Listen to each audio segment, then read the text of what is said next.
Good evening, Mark. Welcome to the third episode of Tomorrow's World Audit Time.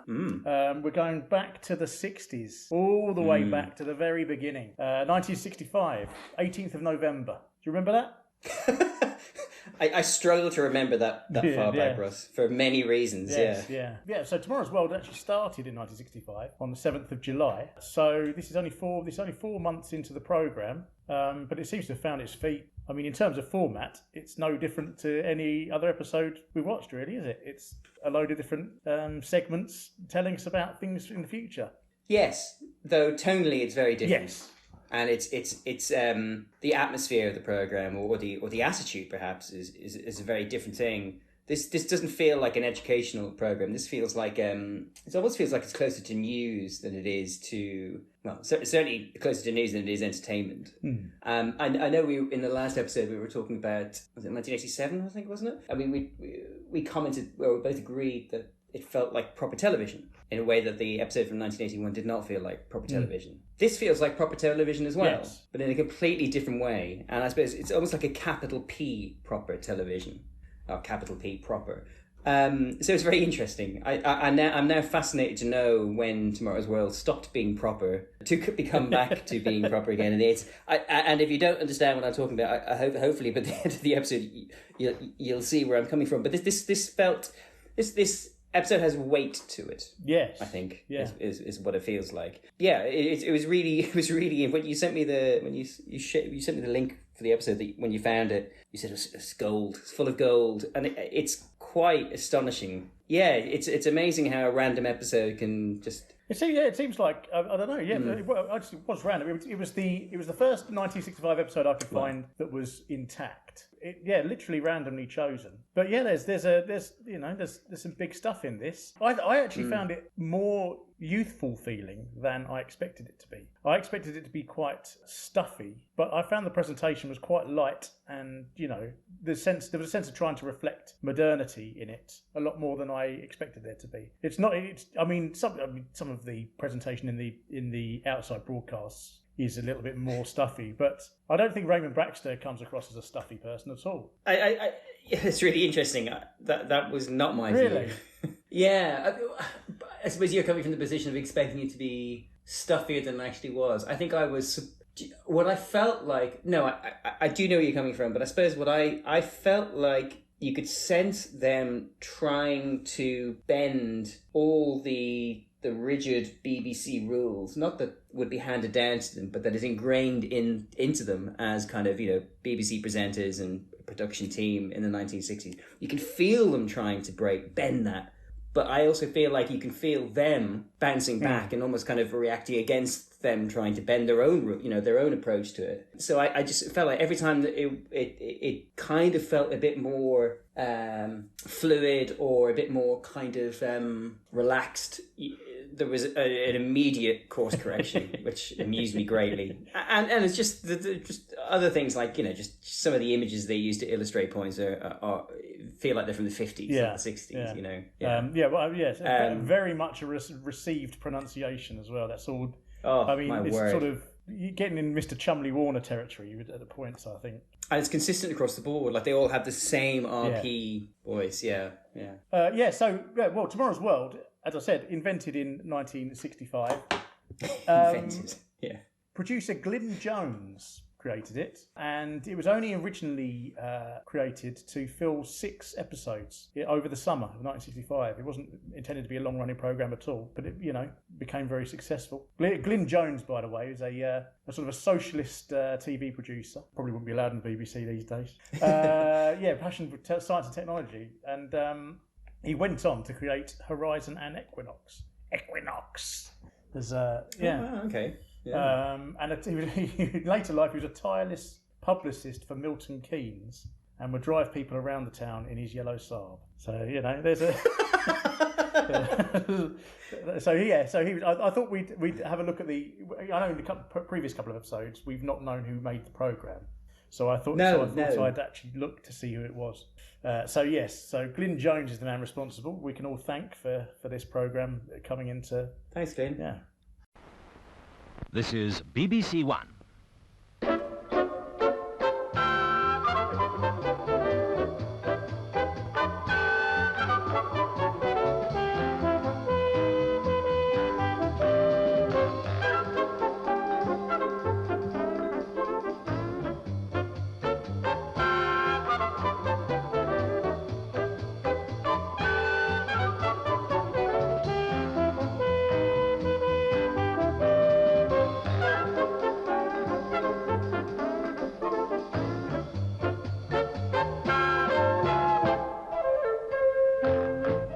Tomorrow's World in the Making Today, Mark. The secret remainder of the title hidden in the mist of time that we didn't know that was the full name. But actually, apparently, there's one thing I didn't say about Glyn Jones. Him and his wife came up with the name Tomorrow's World the night before the Radio Times was going to be published. So it was a last minute thing they came up with. I wonder what the alternatives were. I think In the Making Today seems unnecessary to me. Do you not think? I can see why they dropped it. Yes, no, I mean, it's obviously the name Tomorrow's World is quite iconic, especially for people our age. So the idea that there was another 4 words after that just seems superfluous. And I think then when you read it and you say it out loud, it is entirely unnecessary. Yeah. I'm not surprised they got rid of it, but it was quite surprising to see it there. Music, I mean, this is the famous music, isn't it? If you look it up on YouTube, the comments are just full of miserable old people going, "Why did they ever change it?" I mean, bearing in mind, this ran from 1965 to 1977. So I mean, they changed it in 1977, and there's still people complaining that they changed it now. So obviously, well loved, but I don't think you could really conceivably continue it in that state and still have it on a program called Tomorrow's World, could you? Really? It's incredibly 60s. I don't know. Because I was thinking about this. I was thinking, you have things like Newsnight, and all Newsnight do is change the orchestration of it every now and then, or change the production every now and then. I could see how you could have. I don't want to say update. I think it is kind of it is of the 60s, but at the same time, it is kind of quite a fresh sounding jazz tune. Like there's nothing particularly. I mean, if we went to a club, you and I, and heard it being played live, you probably wouldn't bat an eyelid. But I could see how they could have modernised it. Used different instruments. And by the way, it would have been appalling. Yeah, but exactly. I mean, or anything really, or just a full synth. I mean, it would have been absolutely awful. But I could see how that could have been a legitimate choice they could have gone with. Obviously, they didn't, thankfully, because you and I have theme tunes that we much prefer, and obviously appeal to us more. It's like because they were from our childhood. I stopped watching the snooker when they updated the theme tune. They remixed the theme tune. Not worth watching after that. Yeah, no, actually, to be fair, no, I've never liked any remixed theme tune. But I thought something was very interesting about this, Mark, was that both you and I thought it was the music used in 2001: A Space Odyssey. I didn't think it was exactly the same, but I was struck by how similar it was. And by that music, we mean the bit where he's being interviewed by the BBC. Yeah, they've woken up. So it's not the first half of the film. They've woken up from hibernation. They're eating. It starts off with the famous scene where he's jogging around the centrifuge, and one of them sitting down, and I don't know. Let's say it's Dave, watching a BBC interview with Hal that's been streamed from Earth, and it starts off with a jazzy tune. Yeah. I knew it wasn't the same, but it was all I could think of when I saw the opening. So I was struck when you said that it also came to your mind as well. As soon as I saw that, I thought, that always just makes me think of 2001. And I looked it up. The one in 2001 is it's called Offbeat Moods by Sidney Torch and his orchestra. Let's play a bit right now, Russ.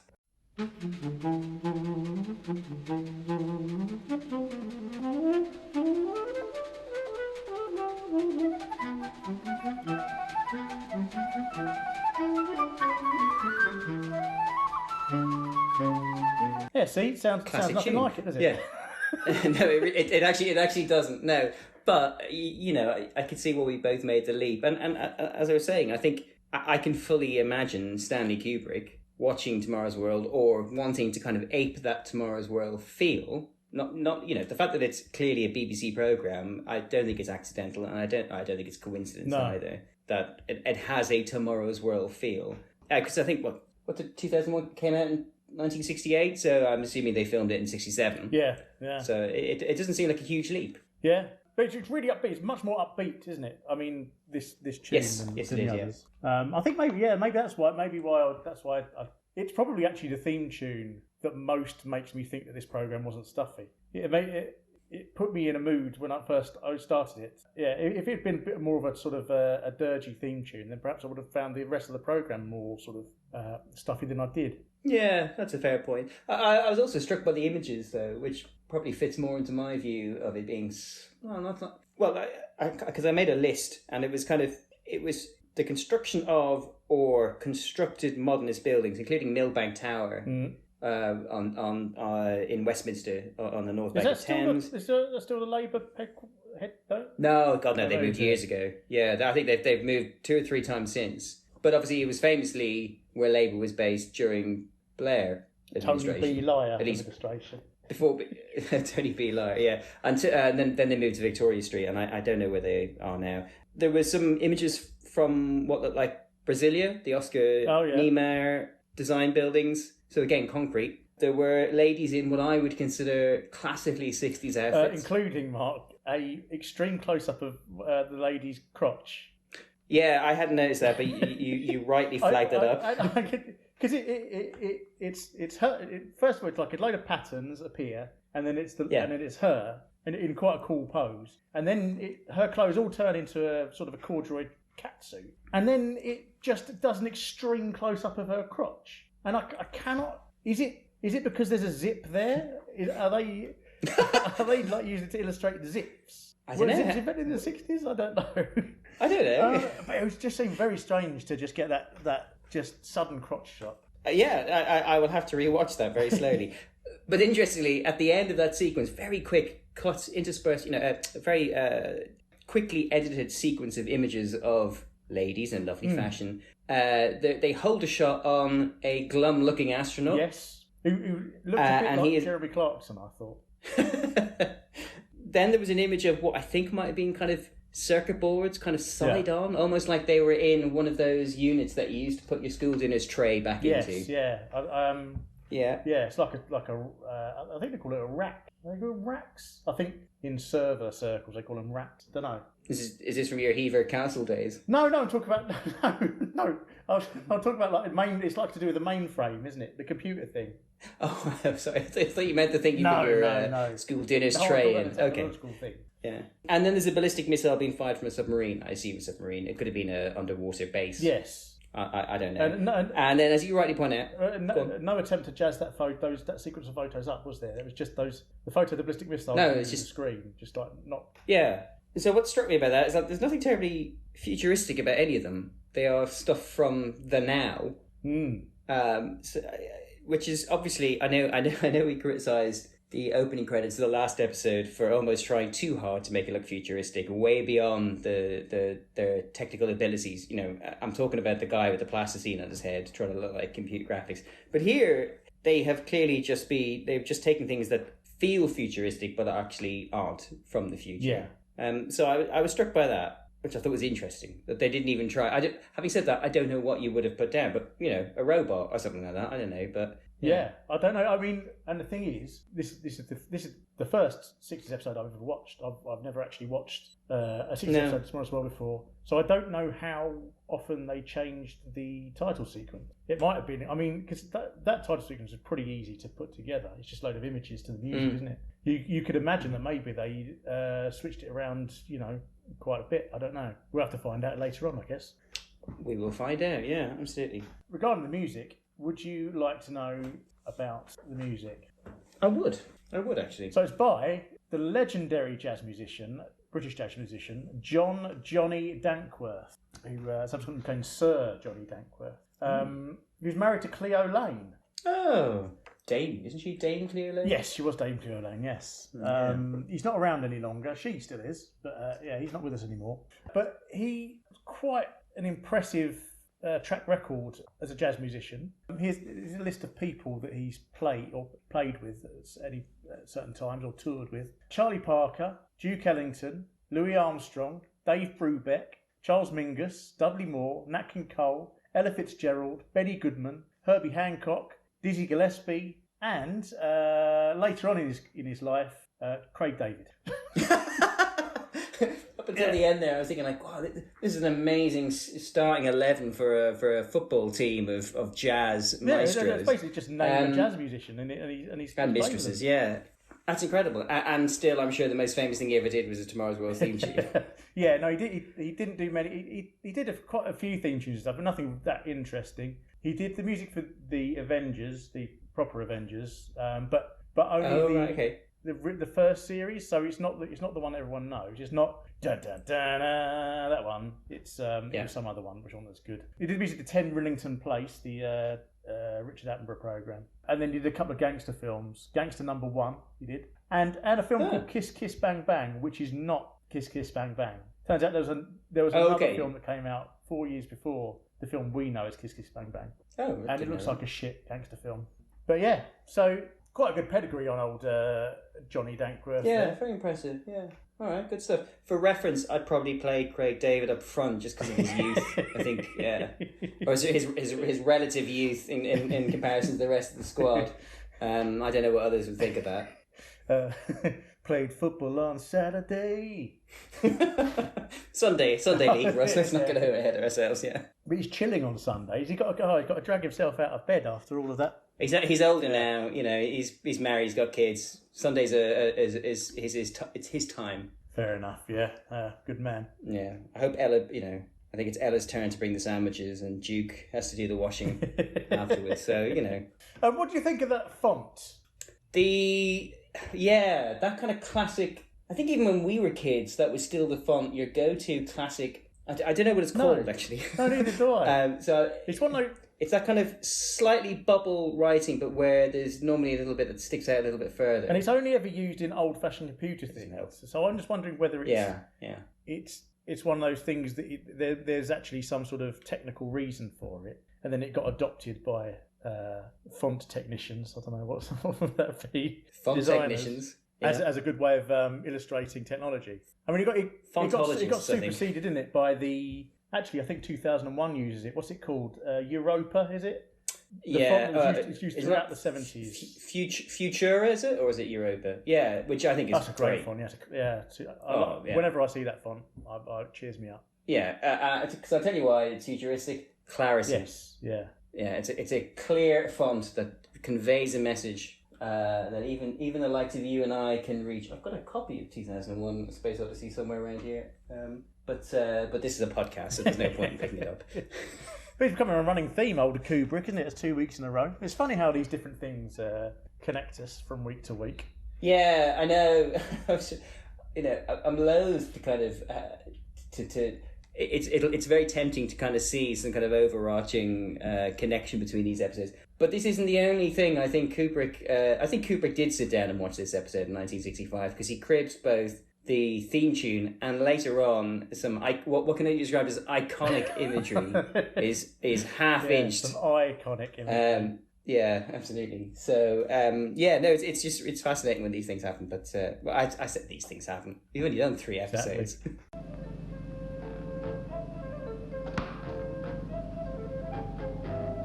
The click and flash of a surgeon's laser as he spot welds the retina of a human eye. Part of tomorrow's world today. The world of robots and now of Mobots, of plastic skirts and paper shirts. The world of dialing 9 for a drink. So here we go. The camera zooms in. We've got Raymond Baxter standing in a studio, which has got some sort of various futuristic decorations around him. And he kicks us off with a little bit of poetry there. Bit of beat poetry, yeah. Yeah, like a world of robots and Mobots, plastic shirts and paper skirts, of dialing 9 for a drink. Which I thought was beat poetry at the beginning until I saw the episode, and it does refer to items that are coming up. I wonder if he does a little poem at the beginning of every episode. That'd be. I sincerely hope so.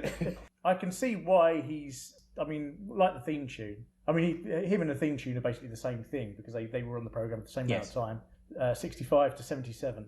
Yeah, he took the only copy of the record with him when he left. Yeah, but it's once again, it's the same thing. You'll have people saying that Raymond Baxter is tomorrow's world. Anybody that came afterwards is a mere fraud, interloper, which is nonsense. Yeah. But I can immediately see why he was loved so much. He's got a lot of personality.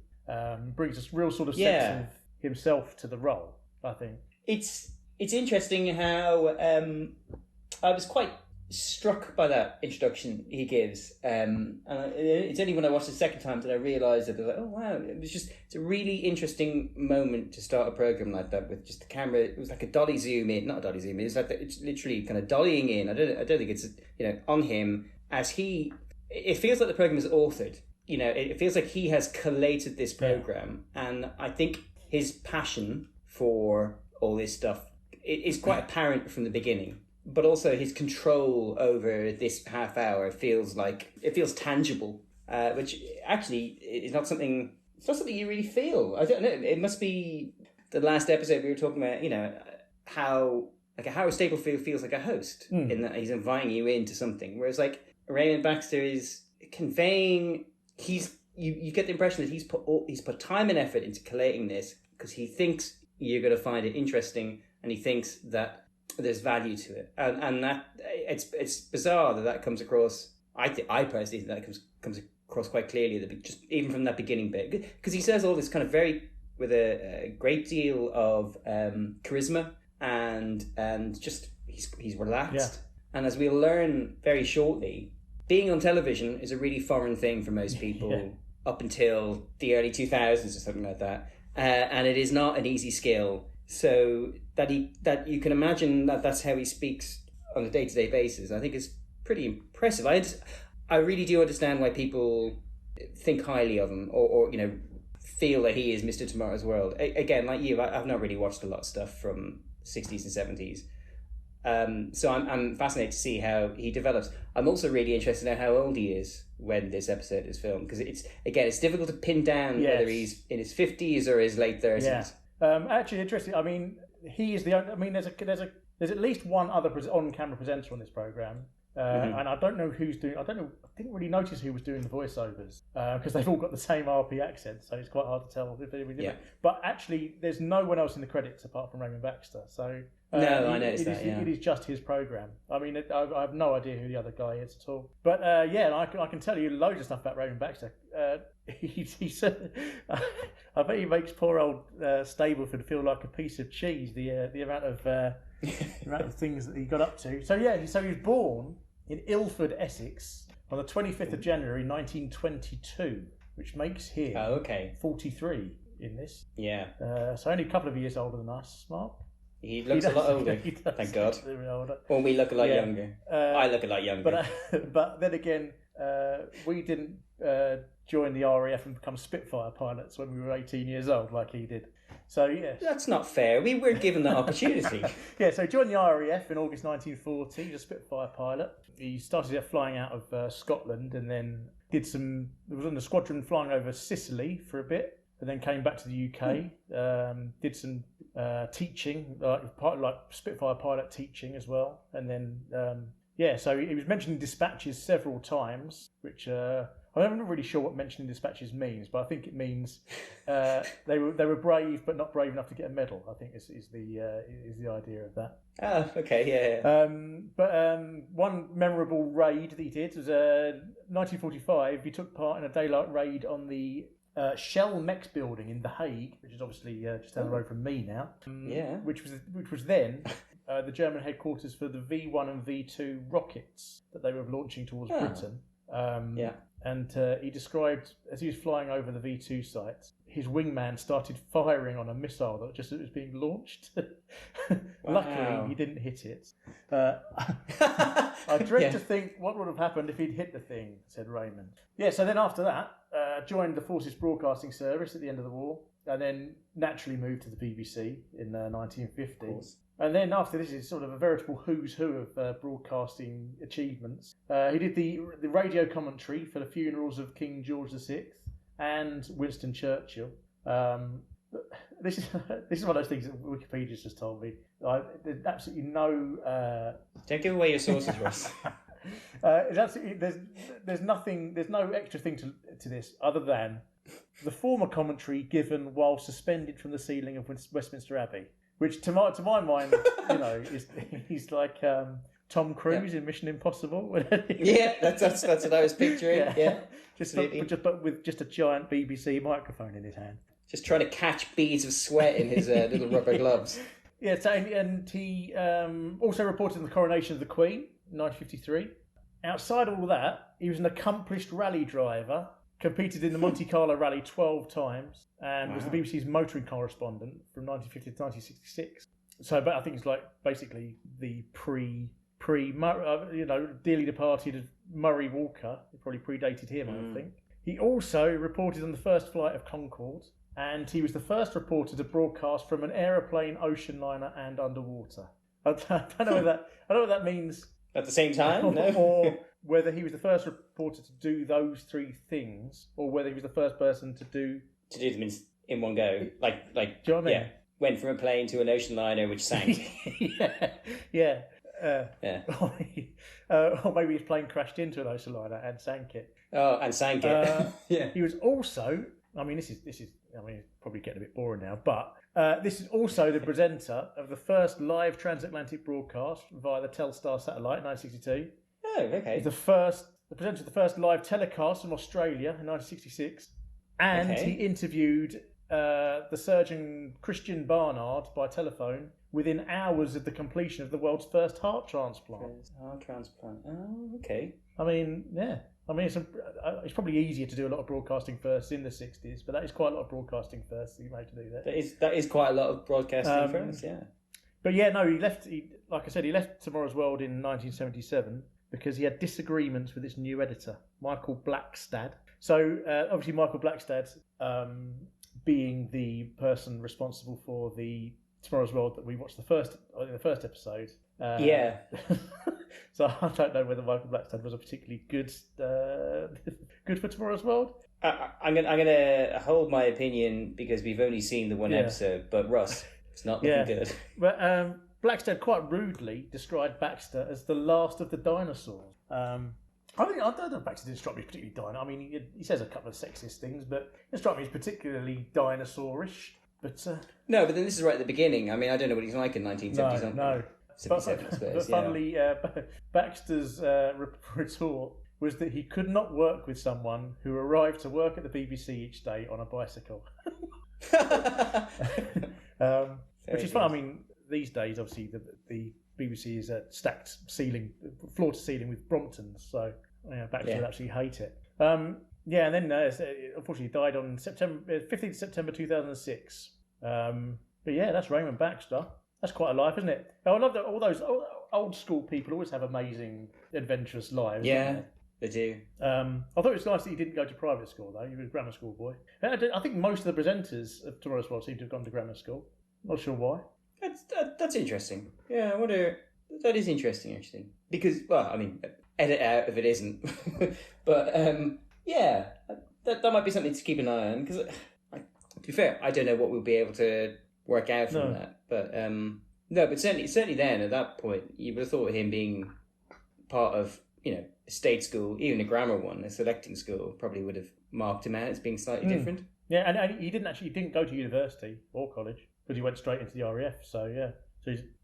So be a bit mean to, blackball him for not having gone to university when he was out there destroying V1 and V2. Yeah. Blasting the Hun out of the sky. Yeah, absolutely. I'd love to hear the feedback from his failed interview at that point. Yeah. Anything else on Raymond Baxter? No. Has he anything to do with the sweet company? What sweet company? Is it Raymond's? Did they do free pastilles or something like that? Or they used to? Raymond's? No, they do. Don't include this in the podcast. No, but Raymond's is like. I think you'll get confused with something. They do. Maynards. Are you thinking of Maynards? Oh, maybe I'm thinking of Maynards. Yeah. But let's start with today's world, the world of blackites, or at any rate, reduced power, which produces the kind of light you might expect from a muscular glowworm. This week, once again, with the cold snap, came the cuts, electricity and gas. Tens of thousands of men idle in the Midlands yesterday because of the gas shortage. Altogether, 70 firms had to stop using gas, and thousands of housewives had no choice. Their gas was stopped for them. And apparently we must go on expecting cuts for the next 2 years. But while his men are turning the taps off today, the chairman of the Gas Council, Sir Henry Jones, is getting all excited about the gas of tomorrow. The gas under the North Sea, a possible strike, in his own words, of Texas scale. So, today, candles. Tomorrow, natural gas. And a strike of Texas scale could revolutionize our lives far beyond the scope of the kitchen. Or could it? Professor Thring of Queen Mary's College, London, thinks it could do just this. Amanda G. Smythe of The Economist is a good deal less enthusiastic. In fact, if one could pour cold water on gas, that is precisely what she would like to do. We'll give them each 2 minutes. First, Professor Thring. If Britain is lucky enough to find immense quantities of natural gas, it will also be very cheap. And this will be of tremendous value to the country in 2 ways. First, as a chemical raw material, and second, of course, as a fuel. So now that's something we've not had before. No. And I wonder how often this happens in the programme. So you basically have a debate between 2 people with 2 different points of view and no conclusion. No, and yeah, and sort of, and not in a they're sitting opposite each other style, in a looking directly at the camera. Well, not actually, no. Yeah. Should be looking directly at the camera, shitting themselves on camera. Not unreasonably, yeah. But the thing is, I mean, your professor there, he's a professor. Presumably, that means he does lectures at his university. I bet he could, present his lectures at his university. Absolutely no problem at all. But it's something about the TV cameras that's made him. It looks like his mouth's as dry as a bone, doesn't it? Neither of them put on a convincing performance. I think I'm probably slightly biased in that I know that North Sea gas is a thing and is used. So yeah, 2 sides. Professor Thring is pro North Sea gas, and what's her name? Amanda G. Smythe. Yeah. She's initially against it, but then kind of towards the end, almost he goes for it again. Which Raymond describes as 2 entirely opposite points of view. Which I don't think is quite accurate, but I get his point. I mean, entirely different points of view would be pro-gas and then somebody coming on and saying that there is no such thing as gas. I don't know, but such a weird... I don't know. It's really odd because... let's deal with the really trivial stuff because it's much more fun. Neither of them are naturals on the camera, and I had to say when I watched it, I had a huge amount of sympathy for them because there can't be many people who have been on TV at this point in time.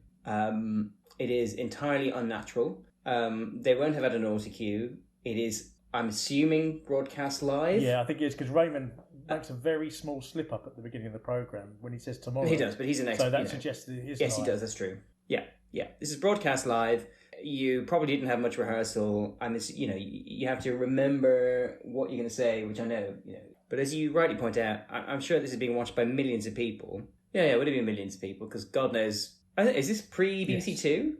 Okay, so there's 2 channels, and I don't know what's on ITV. So, I don't know, you add that all up, and you have a really, really, frankly, frightening possibility of just embarrassing yourself. And I'm sure everyone would be really forgiving, and obviously there's no VCRs, it's not like anyone's going to record it and play it back in the future and mock you. So it's interesting. Because obviously I didn't really care for either argument all that much. I was just more amused by how awkward the whole thing was. Yeah, but also the kind of the pointlessness of it as well. That's what struck me. It was in later years, Tomorrow's World would look at the opportunities that North Sea oil would provide themselves, and would then caveat it by explaining that there were concerns and issues relating to utilising North Sea oil, and there would have to be a huge investment and whatever it would be, So they have, but I don't know. It's the fact that they have the 2 people on to talk against each other, but not actually against each other towards us, but with differing views. And I don't know. As I said, there's no conclusion. There's no real kind of sense of point. There's no point. That's what it is, Russ. It's pointless. No, well, it's strange. The Thring in his presentation of, who, as you rightly point out, looks like Douglas well, Hurd. yeah, the man's got no lips at all, but his voice. No, John Major's lips, Douglas Hurd's head. yeah, and the voice is Major Hurd-esque, isn't it? It's got Yeah, it is. Yeah. But he's all for it. But then he's clearly much more into it for all these various exciting futuristic reasons, because it's various things that he says that it could be used for are all things that are quite fanciful suggestions. Whereas at no point does he mention the idea of domestic gas supply, which is obviously what actually it's going to be used for mostly. Yeah. He doesn't mention that at all. I thought it was a very strange thing for him to do. He seemed much more interested in building houses out of plastic bricks. He really gets lost in the weeds. He has 2 minutes, and somehow he manages to to get he lost. He mentioned something called magnetohydrodynamics, which I looked up. Yeah. Thank God. And no, I mean, I don't know what he's talking about there. But as far as I can tell, it's something to do with plasmas. I don't know. But it's certainly got nothing to do with power generations, he suggests. But he mentions the Americans as well. He does. But interestingly, it's in a positive way. Yeah. This is when the Americans are the shining light on the hill. This is when they're the burning white heat of the future. Not as we'll discover in a few decades' time, somebody to be mocked and patronisingly lauded over. Absolutely. And actually, we have our first and second mention of housewives in this programme, and certainly not our last.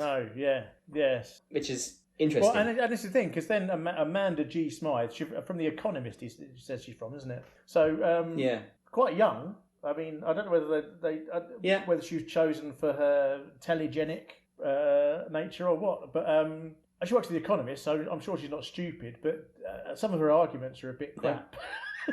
It wasn't great, was it? No. Like she says, we'll have to install we'll have to install some sort of large grid of... You have to lay gas pipelines all over the country in a grid system, probably, like electricity. It's like, yes, we will. Yeah. What's wrong with that? She seemed very upset about the idea of mess. Yes. What did I write down here? And it'll be the poor housewives who suffer again all the horror and mess of having the man in her house. Which is a peculiar argument against tapping North Sea natural gas. And surely outweighed by the horror and mess of, using coal or something. That's a lot more horror mess than getting gas piped into your house. And actually, do you know what? We've completely moved on from the actual horror, which is the fact that apparently in 1965, it was a regular occurrence that the power would just stop. I didn't know that at all. Did you know that? Yeah. No, I didn't know that. I mean, I think we're both the same. We were aware of like the 3-day working week in the 70s under Heath or whatever, but like no, this is and it's we completely passed the introduction from Raymond at the beginning there, where it's like this is discussed in a completely natural way. Like everyone at home is completely aware of this fact that there were power cuts in the Midlands, which is fine, just what happens. There'll be no consequences. Which I was quite astonished by. It was not something I looked it up. I'm sure you have, and I'm sure you can tell us more details. But yeah, it was a real thing that happened where the gas board basically had to switch off supply to maintain the system. Basically, I don't know. It's quite astonishing. You would have thought that regardless of anything related to the difficulty or opportunities of North Sea natural gas, the current alternative is really unacceptable, and I can't imagine what the reaction now would be. As Raymond quite memorably puts it in his introduction, he says, reduced power that produces the kind of light you might expect from a muscular glowworm. Wow. It's weird that we don't see reference to that. I don't think I've ever seen a reference to these things in any other 1960 stuff I've seen. No, not at all. No, but it just seems to be completely acceptable. Yeah. And like they entirely bury the lead, but yeah. Well, to be fair, when I was a kid, I did used to really enjoy power cuts. They were great fun. So maybe everybody just had that. They were really exciting. Yeah. And I suppose if you got to clock off from work because of it, maybe everybody secretly loved them. Well, all these men who are idle in the Midlands. I mean, that's just men in the Midlands, isn't it? Yeah, I know. Yeah. I don't think you need me to do research to tell you, Mark, that North Sea gas did become a thing. It's a thing, yeah. So poor old Amanda probably had horrible men smashing her kitchen up, changing the fittings on her gas supply. Mess everywhere. Yeah. Pipes laid everywhere across the roads. But the reason why they're talking about it in the way they're talking about it here is because back then, so it was only in 1964 that the British government brought in the Continental Shelf Act, which allowed people to explore and drill for oil and gas all around the UK. But everybody who was doing it was obsessed with the idea of gas. So this is why they only mention gas in this argument now. There's no mention of oil at all. And because the only company that would buy gas in Britain was British Gas, because that was the only gas company. and gas exports were illegal at the time, probably because the power kept going out. Yeah. There was no incentive for the people to really drill for this stuff until 1969, when completely by accident they did some drilling and struck oil, and then the whole thing just went mental. Everyone went, "Oh, oil! There's black gold in them trenches." And then and now the North Sea, suddenly blew up and it became the thing that we know and love. But yeah, I thought it was quite interesting. I think here the potential for the North Sea is not quite as understood as it later became. Meredith Wooldridge-Thring, the professor. Oh, is that yeah, he was quite a well-known professor actually. He was a futurologist, which is probably why he's obsessed with these plastic bricks and hydrothermomagnetothermodynamics, where it was. But yeah, no, he invented robots. He produced a stair-climbing robot, an autonomous firefighting robot, and one for clearing a table. But yeah, he used to write books about making the world a better place. He was really into that sort of thing. And bless him. He wrote a book called How to Invent in 1977, and he said, "One can envisage a society in which man lives in near equilibrium with his environment, with the minimum use of raw materials by fuel economy, complete recycling of all metals, no throwaway goods, all consumer goods built to last many decades, and near zero pollution." So I think we can also clearly say that that's definitely all come true. Yeah. Yes. Thank God. Whereas Amanda G. Smythe, his opponent there is 0 hits on Google for her. So yeah, 0? none whatsoever. I was thinking maybe she got married and her name changed. So yeah, possibly. But yeah, would you like to have a guess at how many barrels of oil have been taken from the North Sea as of 2014? Because this is the figure. As of 2014, I got. So as of 2014, how many barrels of oil had been taken out of the North Sea since production began in the late 60s? I mean, I have 0 chance of getting this right, and in fact, I have a very high chance of really whiffing this big time. Let me have a think. So 2014 back to when? 1969, wasn't it? I said they discovered it. 1969. Okay, so we're talking about 40 years or so, give or take. 40 years. 240 million barrels of oil. How much did you say? 240 million? Yeah. You're slightly off there, Mark. I have no idea. Go on. 42 billion. Wow. I deliberately, in my head, I was thinking nah, there's no way it's over 1 billion. Yeah. 48. Wow. It's funny. It's amazing. Whenever I think about oil, I don't understand, because it's fossilized animals, isn't it? That's what it is, plants or whatever. Yeah. How is there that much? How is there that much? How's there that much still under there, and how's it all in the same place? I don't understand. I don't get it. For the benefit of the listeners at home, Russell's one of those Christians who believe the Earth is only 3,000 years old. But that's so much. Imagine if you liquefied all of life on Earth now. I don't believe that would make. I think you'd be in prison if you did that. I don't believe that would make 42 billion barrels even now of everything on Earth. I don't know. I don't know. Oh, I don't know. Maybe. Well, all life, but that includes plants and trees and ferns, all those giant ferns that you always see in Jurassic Park. I don't know. It's weird. No, I don't disagree with you. The numbers are madness, aren't they? Yeah. So how many barrels are left? They well, I mean, the estimate that I found was made during the when the Scottish independence referendum was about. All they were banging on about how much oil Scotland had. So then their estimate was there was another 24 billion left. But I think it's probably a high estimate, because that was obviously to support the cause of Scottish independence. I don't know. But the problem is obviously is that the more oil you pump out, the harder the remaining oil is to pump out. So it becomes more and more expensive to extract. They've got all the good stuff. All the easy stuff is there. Yeah. And I imagine, now your solar panels and stuff are getting better. It becomes less and less economic to do, I would have thought. Anyway, whatever the future, whether it's driving down into gas or just straight through shoals of mackerel, the drilling under the North Sea goes on and goes down. But have you ever thought what happens when things go wrong? the problem of doing running repairs on the bed of the ocean? So far, the answer has been to send down a diver. But now, from America, comes another answer. In tomorrow's world, you could, in fact, forget the diver. Instead, just send down a Mobot.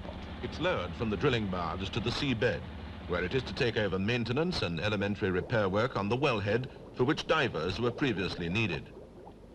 2 television cameras peer into the murky water to feed pictures back to the operator on the barge, who maneuvers the Mobot into position by its twin propellers. With vice-like grips and spanners at the ready, the machine closes in on the wellhead. Very quick segment there, Mark. It's sort of like, Yes. I mean, I guess maybe because it's slightly connected to the previous one.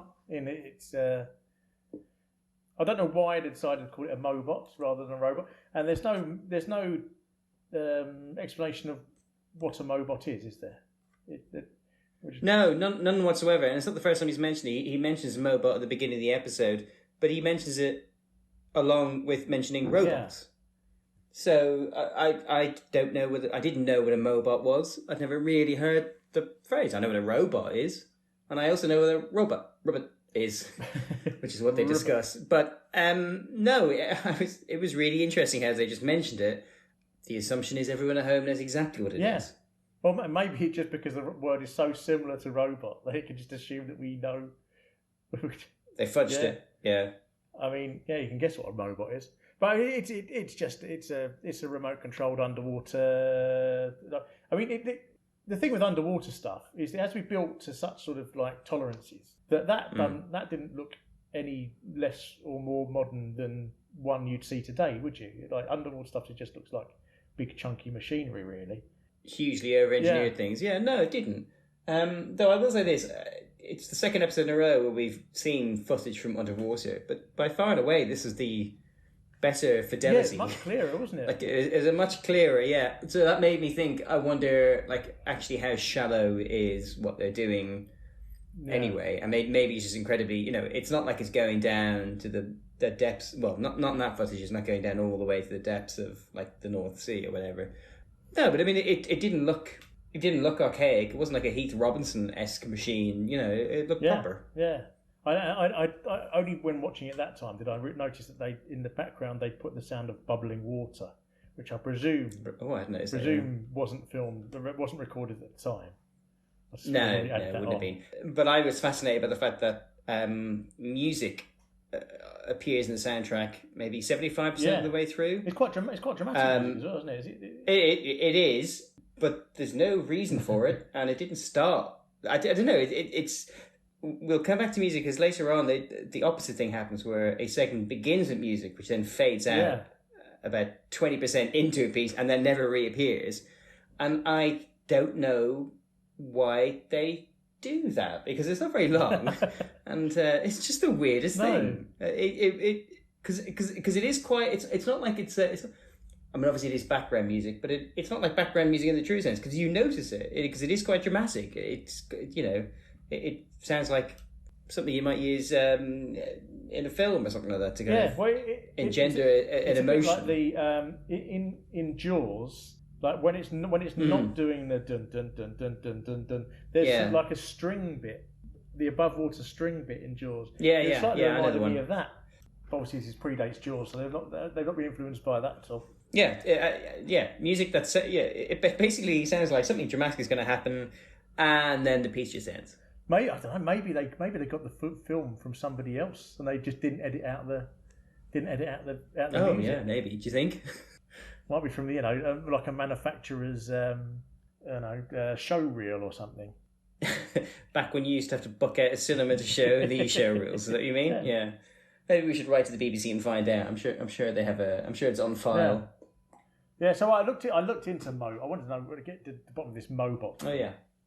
It turns out that he was in the late 1950s. There's a laboratory that was handling radioactive materials. They wanted to find a way of handling them without putting people in danger, and they got the Hughes Aircraft Company to design them what they called a Mobot, and that was the first Mobot, which obviously it needs to be quite dexterous in order to handle these radioactive materials. So I guess it was called that because it was more mobile than a normal robot. I don't know what other robots they had at the time, really. I suppose, but in this case, they decided to make the distinction that we no longer really make. But they then went on to demonstrate how dexterous their Mobot was. They of course found an actress and got the robot to put her dress on for her and apply her makeup. Yeah, Brilliant. Yeah, Great gig. but I mean, as far as are they around today? Of course they are. We all know that. We've all seen, various underwater things. Apparently they're called AUVs these days, which is an autonomous underwater vehicle. But yeah, used for lots of things: seafloor mapping, pipeline inspections, illegal drug trafficking. Air crash investigations, And underwater painting. The military use them, of course, and then this is a really horrible one, invented by some scientists in Australia, and there's apparently some sort of starfish that eats the Great Barrier Reef. So these scientists have invented this AUV that clambers around the Great Barrier Reef looking for this starfish, and when it identifies it. It injects bile salts into it to kill it.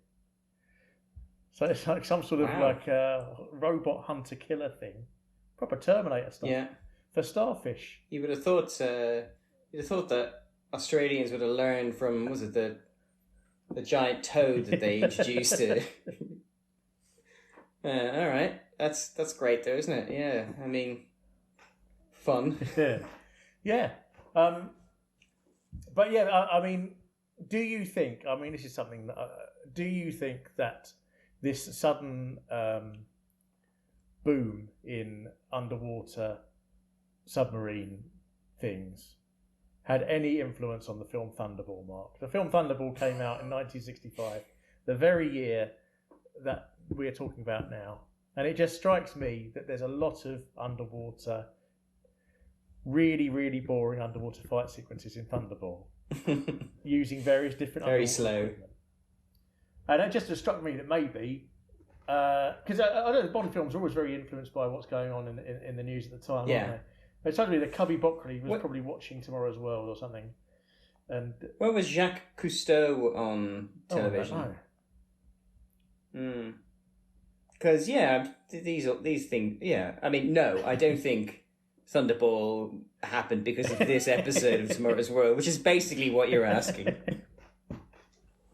But yes, I do think it happened because, as I say, like, the Bond films are very good at, like Casino Royale had parkour in it, didn't it? Yeah. About 5 years after parkour became popular. So, yeah, no, I mean, it seems entirely probable. And obviously, 1965, no one had really been into...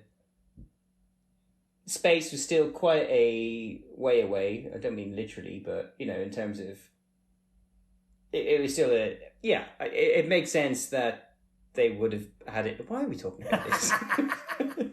You idiot.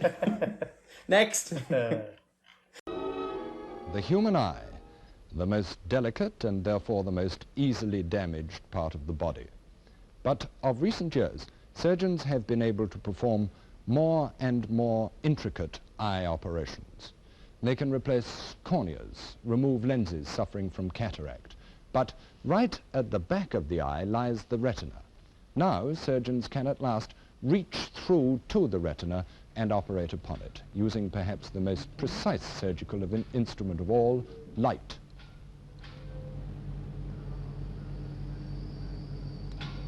This surgeon is using a beam of light to operate on the eye.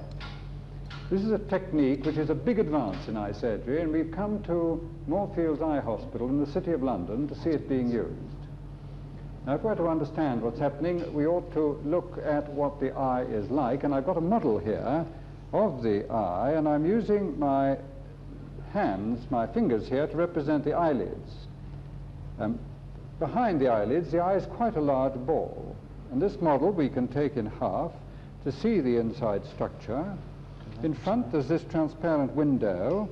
Behind that the lens, which lies behind the iris, inside the pupil. The light is focused by this lens onto this light-sensitive membrane at the back here called the retina. Nerves collect the impulses from the light-sensitive cells here and conduct them to the optic nerve here, which carries the messages to the brain. Blood vessels here bring blood to the eye, and this is distributed by these little fine blood vessels which radiate out through the inside of the eye. The front of the eye here contains a fluid, and here there's a jelly-like substance, the vitreous. Now, it's obvious that with this very delicate membrane, it's a great advantage to be able to operate on the eye without opening it. And this is what this light technique permits. And this is why the surgeon and I are not wearing masks or gloves. Could you explain exactly what it is that you're doing with this machine here? Yes, well, this machine has a very powerful bulb in this big lamp house, and it is mounted on the end of this tube, and the light comes down the tube and is reflected into the mirror, which is at the end here. And I think possibly you can see some of the light being reflected by that light, by the mirror. I reflect the light down into the patient's eye, and the natural focusing of the eye, the mechanism, focuses it to a tiny little point of light on the back of the eye, and the dark velvety membrane at the back of the eye receives the light and converts it into heat, and this heat is transmitted to the retina through which it has passed and to the other tissues. Okay, Russ, I don't like that. Did not like this at all. I'm assuming when you edit this, you won't include the entire clip, because the real issue here is visual, not the audio. It's actually quite boring what they're talking about, but it is it's a horrendous watch. See, I don't think I'm as squeamish as you, Mark. So, because I generally found the whole thing just really funny. And this to me is this by far the standout segment of the program. Oh, this is astonishing. There's so much going on here. It's fantastic. Oh, so let me interrupt. No, the issue isn't what's going on. The issue is what's not going on, which is that for what feel like hours, there's a man whose eye is being held open by two what would you call Clamps? it? I don't know. Clamps. Two metal clamps are keeping this man's eye open, which is not great in the first place. But it's the fact that there is an assistant whose one and only job is to keep that eye moist by dropping water into it.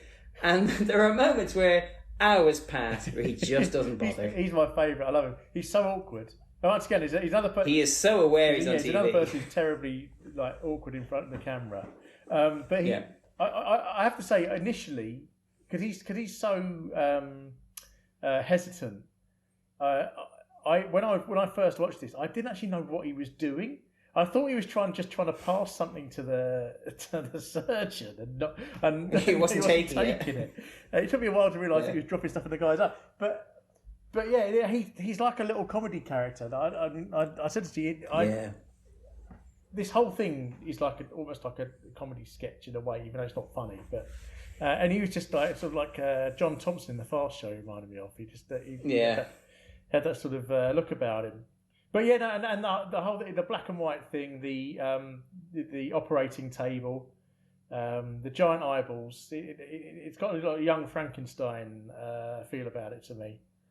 I was thinking there's like the Quatermass or something like that. Some one of those kind of non-Doctor Who kind of horror science programs that they used to have on. Yeah. It's, to me, this, I don't know if I'm squeamish, but it's more like this segment is constantly on the edge for me in terms of it ramps up your anxiety that something horrible is about to happen. Yeah.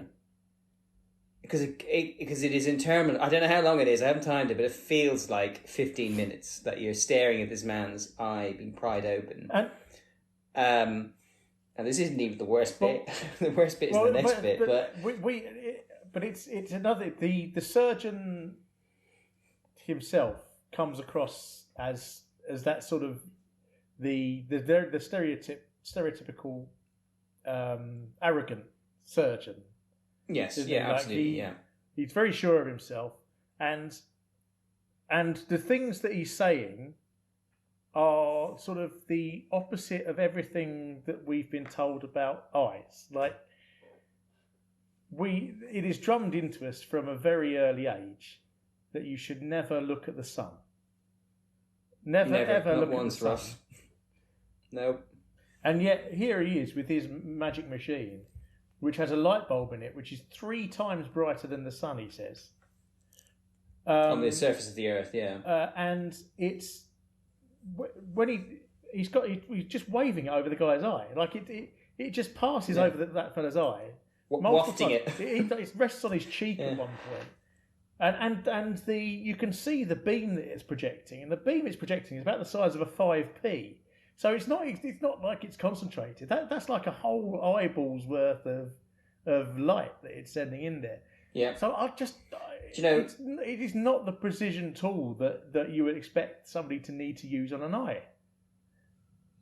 No, it looks like, as I said to you, it looks like the vacuum cleaner from the Teletubbies. Like, it's this huge, gigantic box, and then there's this kind of thin tube sticking out of it, maybe a metre long, and at the end there's this kind of articulated section.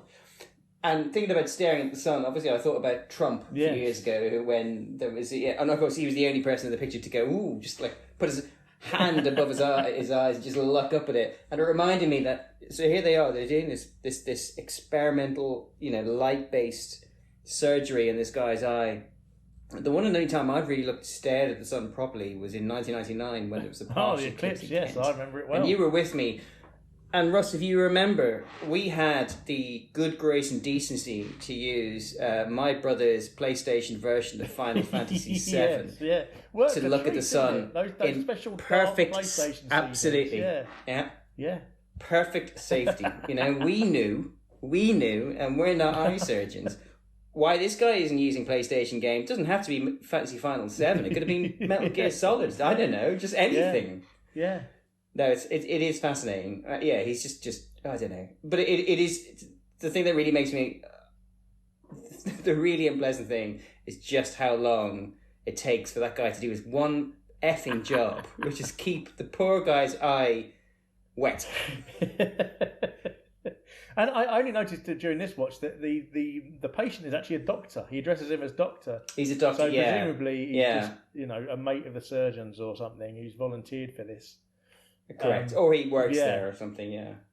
Or he's a doctor. Obviously the spectre overhanging this is that, much like last week's Dracula train, this is a light bulb. Are we releasing these weekly, Russ? Well, we can actually. This is a light bulb doing what we know a laser should be doing, isn't it? Yeah, and spoiler alert, they know what laser should be doing because they're about to tell us. Which is why the next part is even more baffling. It's just bizarre. This patient has one of these weak spots in his retina, which is rather centrally placed, and so a newer technique, which is under trial here at Moorfields, is going to be used. This uses the laser, which stands for light amplification by the stimulated emission of radiation. And this produces the most intense form of light known on Earth. And here it is in this quite compact little device. Could you explain just how it works? Now, in this handle, there is a ruby crystal which is machined into the form of a rod. Next door to this rod, which is about 3 inches long, there is an electronic flash tube. This flash tube, when it flashes, energizes the particles inside the ruby, and the ruby crystal particles get very excited and emit a very powerful and rapid beam of red light up through the instrument, and it goes through an optical system and is directed down through the patient's receiving hole at the bottom of the instrument. I can look along that beam of light through my side of the instrument and direct this beam of light into exactly the position at the back of the eye that I wanted. So we have the light amplification by stimulated emission in here, Yes, and the radiation, comes out. And this radiation comes out at a very, very rapid rate. Now, this instrument is on trial here and was developed in Newcastle on Tyne at the Royal Victoria Infirmary. It just gets worse. In fact, this is the third time I've watched this. I've seen it the third time for you, and we just noticed something that we had missed before that makes this even more impossibly appalling. Well, I had not noticed that he adjusts the man's eyeball using a pair of tweezers at the end there. Literally just pushed into the surface of his eye. Yep, absolutely. I had thought that there is a bit where he is explaining what the laser does, and it looks like, I don't know, it looks like a Hoover attachment. You know, it's kind of a long tube. And he's explaining it, and the whole time he's explaining it, it's right in the middle of the picture. But just underneath, there is the poor patient whose eye is being prized open, and we just staring up, well. And we see it get prized open, and he's just there, just zoom in, and at no point is he bloody. Does that just John Thompson get in and do that one bloody job he's supposed to do? And then he has at it, he starts, as you said in your notes, like he just freestyles. They just kind of moving the eyeball around, agitating it. A video game where the enemy is the fella's retina, and he's moving this laser around and just pulling the trigger willy nilly. He's obviously looking through some sort of eyepiece. I'm not sure how it works. There doesn't seem to be any illumination. I have no idea what's going on there. But I mean, to start off with, this second half of this segment means that the first half is entirely pointless, because this is the Tomorrow's World part. It's got a laser in it. Mm-hmm. So, which even now is still the definition of the future. And clearly the laser is, still brand new, because we're not expected to know what a laser is. No. Obviously, we all know what Mobots are, but none of us know what lasers are. No. It's a laser. Laser. Which he says in a very Stephen Toast style. I thought it was more. I thought it was Dr. Sanchez from what do you call it? Garth Marenghi. Garth Marenghi's Dark Place. Yeah, I thought it was Dr. Sanchez and Garth Marenghi. Laser, which is really wonderful. Yeah.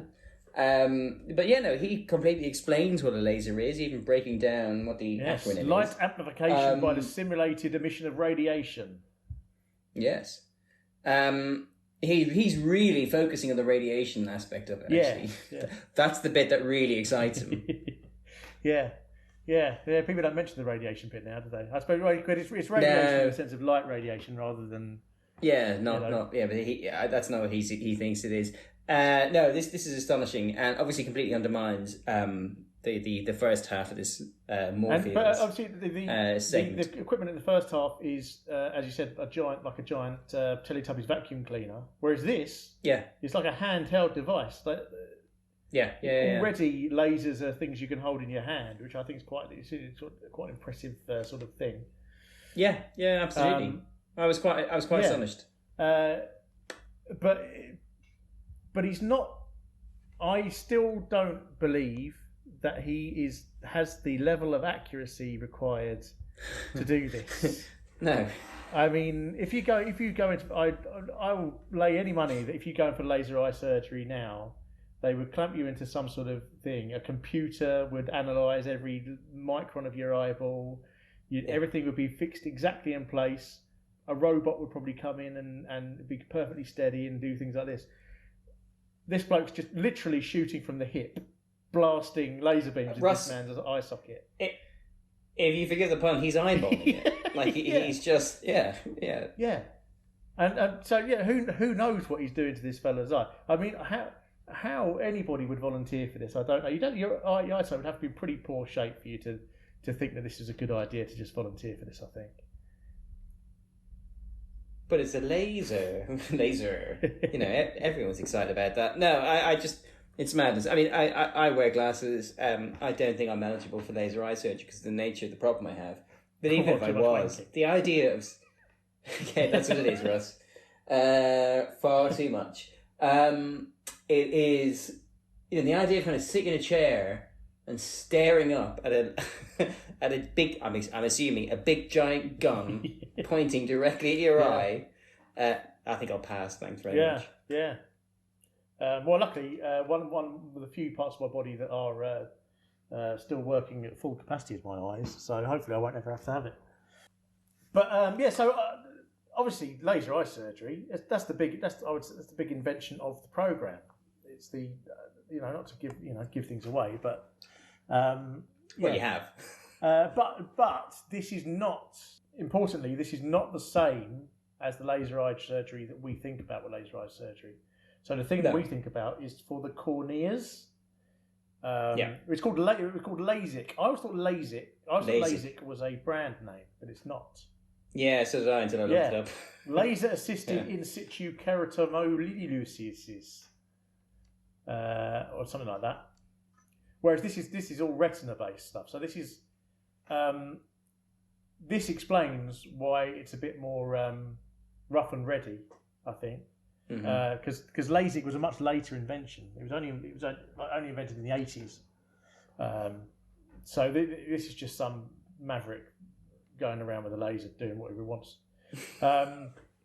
Interesting. The first laser ever was made by the Hughes Aircraft Company, the people who invented the Mobots. Oh, very good. Is this Howard Hughes, I assume? Oh, I don't know. Yeah, presumably. Yeah. Amazing. Yeah, so he invented the Mobot and the laser. The Mobot in 1959 and the laser in 1960. Yeah. Just a shame he didn't invent nail clippers. So I thought, well, so if laser eye surgery as we know it was invented in the 80s, what happened with whatever this fellow was doing? Because this is clearly this cowboy. And I looked into it, and it turns out that he very clearly says that he was using a ruby, didn't he? Using a ruby-based laser. Yeah, ruby the original lasers were ruby-based lasers. You get lots of different types of lasers these days. According to scientific reports at the time, the results of ruby laser application were impressive. However, they were also troubling. The retinal burns were intense and could produce adhesion or the destruction of pigmented lesions. The red wavelength was poorly absorbed by the blood, and so things could not be treated effectively, and it caused vascular damage and possible hemorrhage and intense scarring. So. So it turns out... Well, there you go. Win, win, win. Yeah, brilliant. Well done. So these days they use argon lasers, which they only discovered a few years later. So these two fellas on this programme presumably did not get the results they wanted, or if they did, they were very lucky. Yeah. I like the fact that there were two different patients, one on the receiving end of the giant light tube, and the other on the receiving end of the laser. The first we are introduced to, the title of that individual is relayed to the audience. He's very respectfully spoken to, and we know he's a doctor because I think he's called by his name. Yeah. Second patient is working class. Don't know who he is. Doesn't matter. But when I first watched it, I did ponder that it was the same person. Because you did add in a note. Is it the same person? And I was thinking, what did you watch this with the sound off? Well, he could have been doing a voice. That's true. Did one eye and then the other eye. That was all I got. But yeah. Oh, and the nurse in the background is quite interesting. I seem to have found the thinnest nurse in Moorfields Eye Hospital. They found the trick of the eye, and no one's wearing. They make a great point to highlight the fact that because of the nature of the surgery, no one needs to wear a face mask or gloves or anything like that. And yet the sisters make a huge face mask. There's enough face masks there for 3 of them, I think. It's like one of those ones that they wear in kind of like 1,001 Arabian Nights over that kind of goes under the eye and then droops all the way down. Yeah, like a shovel beard. Reynolds memorably wears one in Cannonball Run too. Yes, over his moustache. Here we go. That's the reference I was looking for. But no, don't wear a light bulb to a laser fight. Don't bring a light bulb to a laser fight. And here's where Stanley Kubrick, obviously sitting down on this November night in 1965. Boom! That's 2 films he's got sorted out for the future. Yeah, totally. Oh wow! If the next episode contains some sort of Full Metal Jacket reference, I think actually, no. Sorry, there was one more thing. When I was looking into laser eye surgery, I discovered a man called John Marshall, who actually it seems that was actually the proper laser eye surgery man, and he sounds like a very interesting person. When he graduated in 1968. His postgraduate supervisor was a man called Kit Pedler, who was the person who invented the Cybermen in Doctor Who. And he's the person who invented the LASIK laser. He also invented other lasers for treating other eye problems. And, which I think this is quite cool, he successfully obtained the Geneva Convention banning the use of laser weapons on people. Now, don't worry, we haven't blown the roof off the television centre yet. In fact, all this is the product of a wind machine, at the moment blowing about 10 knots, I should think, 12 miles an hour thereabouts. And to get blown about like this, I could be standing on a slice of exposed moorland where the wind would be blowing at about the same speed wherever I stood. Or I could be standing at the back of a tall building, while just around the corner, about 50 yards away or so, there might hardly be any wind blowing at all. And that odd fact is beginning to worry some people more and more. If you haven't been around this world very long, large things can take on considerable significance in your life. If you're very small, then a small Victorian villa in a small Victorian row feels pretty overpowering. But if one day you find yourself with a new neighbour, its effect might be devastating. For example, it might well have delusions of grandeur, of which you don't entirely approve. The monster might well block your view from the back bedroom. Or it might well be that it simply makes you feel small. But get a whole group of these pillars of society around you, as they have at Notting Hill Gate in London, and you'll notice another problem: wind. Where does it come from? Where does it go? What effect does it have on the way? One effect is that it's unpleasant to live with. Bit of a slog, this one, wasn't it, Mark? Oh boy, this is so weird. Hey, thank God we're back in the studio and out of that bloody eye hospital. But this is a really weird bit because, so boring. Yeah. So, quite serious, but it is topped and tailed by the really weird choice of, I don't know, what they start with a young boy who's like 8, and they use him as a way of explaining scale. Yeah. And there is this kind of jolly soundtrack. Again, I just obsessed with the choice of music that appears in the first 10% of the piece and then appears right at the arse end of it again, along with the young boy. But in the middle, there's quite a serious and deathly dull explanation of the impact that wind has on large buildings. Which, I think my thoughts were that, the reason this might be an issue is that I would have thought, with the exception of cathedrals, it's probable that Britain didn't have many tall buildings up until the Second World War. And so tall buildings are a relatively new thing in the UK. Obviously wind, we know now that wind is really important, blah, blah, blah, yakety schmack. But this is such a confusing bit of television because the other issue then is that I don't know whether at the end of it I'm supposed to be scared of wind or not scared of wind, or scared of the fact that no one is prepared for the tyranny of wind, or not care at all because it ends in a nice little kind of ditty. Yeah. Yeah, that opening, the opening bit and the closing bit and the timbre of the narrator's voice. Yes. just screamed public information film to me. I thought there was about to be, I don't know, a nice little story or something, and then that quickly disappears, and there's suddenly some shots of some fellas in a laboratory, wind tunnel laboratory, and that is the most old-fashioned looking thing in the whole episode. I think that looks like footage from the 1940s. And then they're just playing with the machine, and then there's just this explanation of relative velocities, which I've found extremely dull. So boring. I'll be honest, I didn't take much in. What is it? I got what they were saying, but they don't explain it very well. No.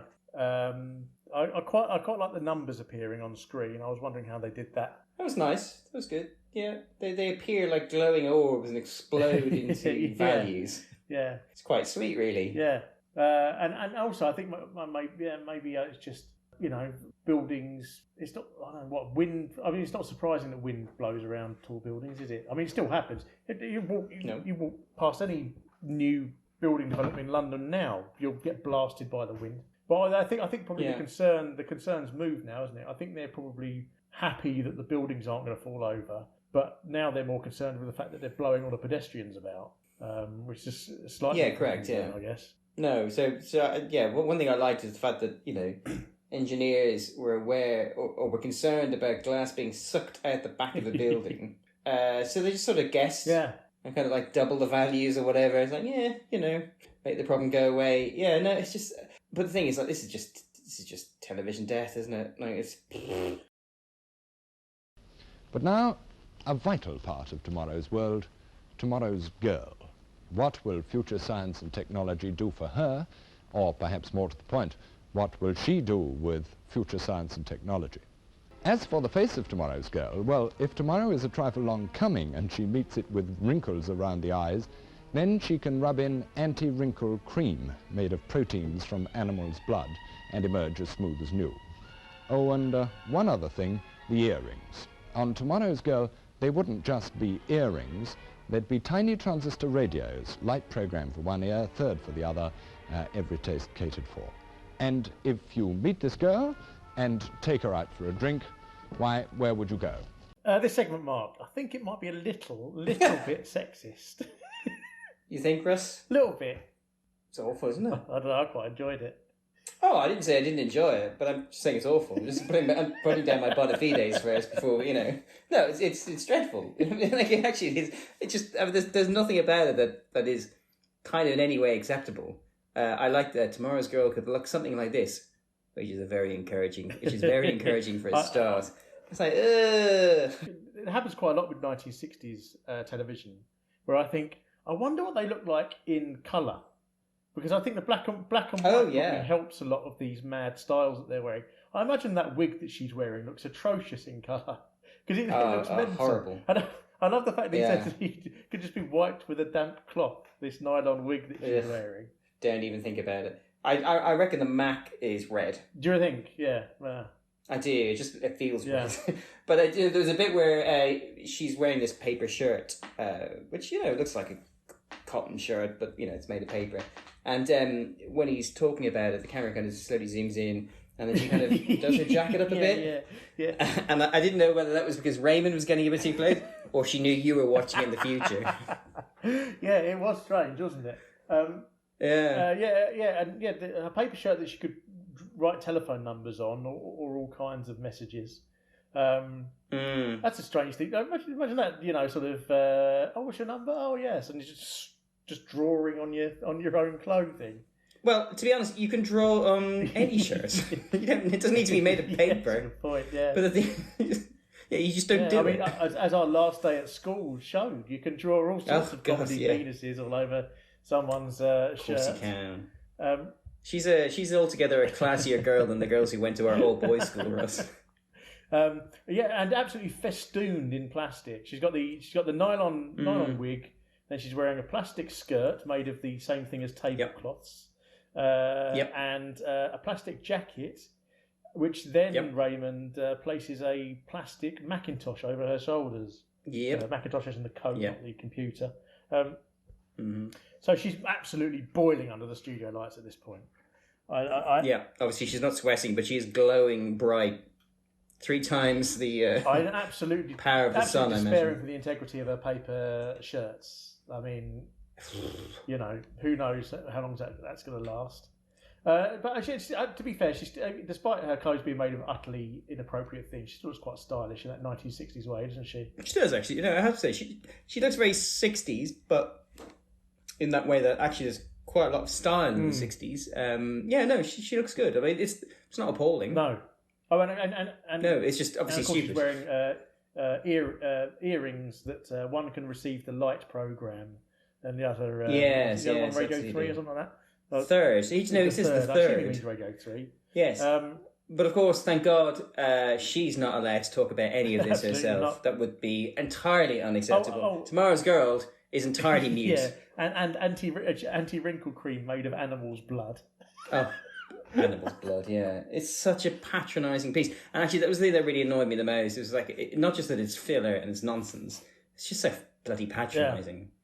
You know, women are either girls who need to dress up because they're going to the pub, or they're housewives suffering all manner of indignities related to natural gas. Yeah. I think she's probably actually an actual model, though, isn't she? She's quite tall. She's nearly as tall as Raymond. Yes, she is. Yeah, and she's basically wearing flats. She's got that sort of looks Gamine. miserable, but cool at the same time. And also didn't seem to be scared to be on camera either.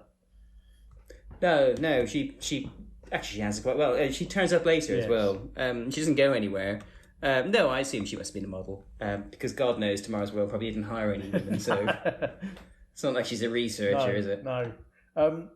But obviously the thing in this I was most fascinated by is the paper shirts. What is Raymond on about the paper shirt? Well, it turns out, this is my discovery of the day, I've got to say.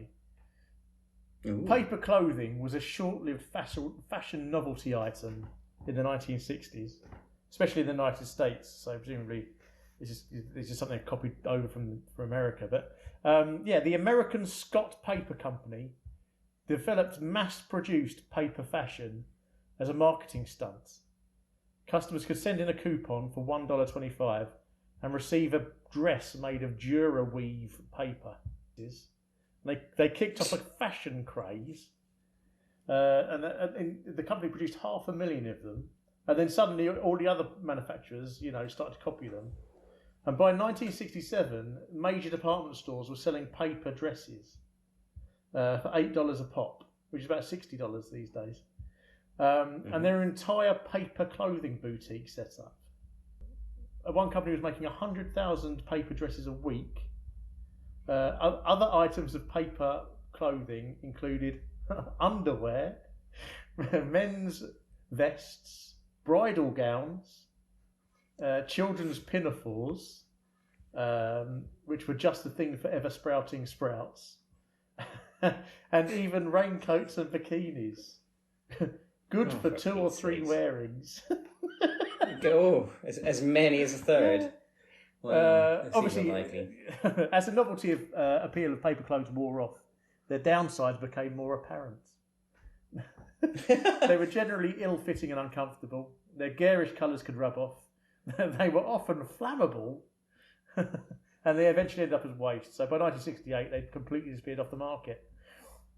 Isn't that basically the plot of The Man in the White Suit? Oh, is it? I don't know. I've never seen it. Which is he creates this incredible new. It's been a long time since I saw it, but he creates this. He has this wonderful suit made of this incredible new material, which is originally based in paper. I can't remember, and everyone's like aghast because it doesn't need, it doesn't stain or anything like that. I mean, to be fair, there's more in the movie than just this. But the film ends because it rains at the end because it's set in the UK, and then his suit just starts disintegrating. Oh, right. And it's like the Emperor's New Clothes, and everyone's like, oh, why did we ever worry about this? Obviously, to the pub of Tomorrow's World, the place where you dial 9 for a drink. The pub of the future, Mark I at Hackney Wick. In this pub, the question, what will you have, Tonic, please. I think I'll just stick with a light ale. A nice scotch and soda. leads to the unexpected. Press the button for a line, According to the directory, dial 145 for a gin and tonic, 169 for a double whiskey, 187 for a Bloody Mary. And if you want something unusual, like 2 cherries and a cube of ice, dial 100 for the waiter if you want him in person. Because this is an automated pub. At the other end of the line, it's a pint-sized computer that tells the barman what to pour and also adds up the bill. Every drink has a code, so does the table that placed the order. No difficulty catching the waiter's eye. Saves staff, time, gives better service, and all the rest of it. The pub of the future. The pub of the future, Mark. The pub of the future. Noticeably, that pub of the future's got white tablecloths and cutlery, which I would tell me a picture of a 1960s pub in my mind. It's quite a rough, smoke-filled affair. Yeah. So I'm not sure what that. Maybe it was more like markets. Hence the technology. Hence the incredibly futuristic technology they have in there. Meant it was more of a market offering. I don't know. Well, not least because this is Hackney Wick. Hackney Wick is East London, for those who don't know. My manor, my patch. No, it really was weird, but I kind of wonder if it's a bit like when Songs of Praise come to town and the church is full of people dressed smartly when normally it'd be empty. I wonder if they didn't zhuzhy the place up a bit because the beam broke down. Yeah, probably it, actually. Yeah, you're right there. Yeah, and give the impression of sophisticated, fine dining. No, this is really weird. I quite like this. I quite like it's. It's one of those things where the technology, as presented, didn't take off. But it's predicting something which is essentially the same thing. But the idea is right. The motivation is right. But they are limited. They are hamstrung by the limitations of the technology of the day. So they can only imagine a rotary phone sending a message through the telephone wire to, kind of a typewriter. It's. I don't dislike it. Actually, because it was Hackney Wick, and I know Hackney Wick quite well, I was trying to work out which pub it might have been. And so I looked it up, and by all accounts, according to people on the internet, it was the Victoria. Which I'd never been to because it closed quite a while. I think it closed in the 90s. And the Victoria is now a Papa John pizza place. And as I was watching this downstairs in my living room, my wife was listening in, and she rightly pointed out that Papa John takes orders over the phone line. So in many ways it was absolutely predicting the future. Do you think they still have the same phone in there as well, taking the orders? That would be something, wouldn't it? The thing, what was funny about this, Mark, is that I watched this the first time, I enjoyed it. It was only the second time when I watched it last night that it struck me. Did you look at the menu? It struck me like a thunderbolt. Oh. It's the Wetherspoons app, isn't it? It is the Wetherspoons app. It's the legendary Wetherspoons app, but 50 years earlier. It works. I mean, it's exactly the same principle. Get your phone out, tell it what you want, and your drinks turn up to your table. The only difference being that you have to. This is a number-based system rather than a menu-based system. I mean, obviously the case, but there's barely any difference for us. Steampunk Wetherspoons app. Don't pick. Yeah. No. Absolutely. Yeah, that's exactly what it was. Yeah. You'll remember this. My birthday. I do. Was it? I think Ramsgate. It was 2018. Ramsgate, Britain's biggest Wetherspoons. I don't know what it still is, but we had great fun with that, didn't we? Britain's biggest Wetherspoons. Like it's not the world's biggest. Yeah. Put the table. Yeah. Put the table number out to our friends. You did. And see what turned up. That was a fun night. Yeah, we had a really. It started off incredibly concerning. Was it started off with like a gravy boat? A plate and a single fried egg. Yeah. That was right. Yeah. But then people stepped up. Generous things arriving. Bottle of prosecco. Yeah. And obviously to this day have no idea who any of those things came from. No, indeed, yeah. But I don't know whether you probably couldn't do that in this pub of the future, because I imagine each no, table I assumed it was has closed circuit. It's not. No, it's not like you'd ring up and order stuff to a table. And actually, if you could, it would have been charged to the table. It's not like you could have paid for it. No, it's interesting. I liked it, and actually, I think, as I said to you, if this opened up tomorrow in Hackney Wick, it would go gangbusters. Yeah. I mean, obviously, it'd be illegal. We're not allowed to go to the pub at the moment, but when we can go back in May and enjoy an indoor pint, this would be spectacular. With a full popular. steampunk aesthetic. Yeah. It'd be absolutely groaning with hipsters. Yeah, but there'd be something about leafing through the menu, which is offline, hard copy, and looking for the 3-digit code for whatever it was you wanted. I think it'd be spectacularly successful. And it'd be amusing because obviously I don't know how many people under the age of 20 know how to use a rotary phone. It is quite a satisfying. So it'd be a way of. So, I mean, even that is. Oh no, yeah, I think so. But it'd also be a way of ensuring that no underage drinking can happen. Where they stare at it like a chimp with a. Yeah, out! Get out! No, I was quite interested by the codes. I don't know. They had the close up of the menu there. I didn't read it. I'm glad you did though. It was a close up of the gin section, and you could have gin, double gin and tonic, gin and lemon, double gin and lemon, gin and orange, double gin and orange. You couldn't have a double gin and tonic. I don't know why. No. Why is that? The only thing I could think is that if you have a gin and tonic, it's assumed that it's a double, because only a maniac has a single gin and tonic. That's the only thing I could think of. I don't know. And then the other thing is that he states that a Bloody Mary is 187. A 187 is famously the gangland code for murder. Is that a coincidence? Yes. There were no prices, were there? I didn't see any prices. Oh yeah, they probably get you with the prices, don't they? Yeah, I don't know whether that was clever blocking by the cameraman, but I couldn't see any prices. No. And I was also interested by his choice of a random order being, what's it, 2 cherries and a cube of ice? Yeah.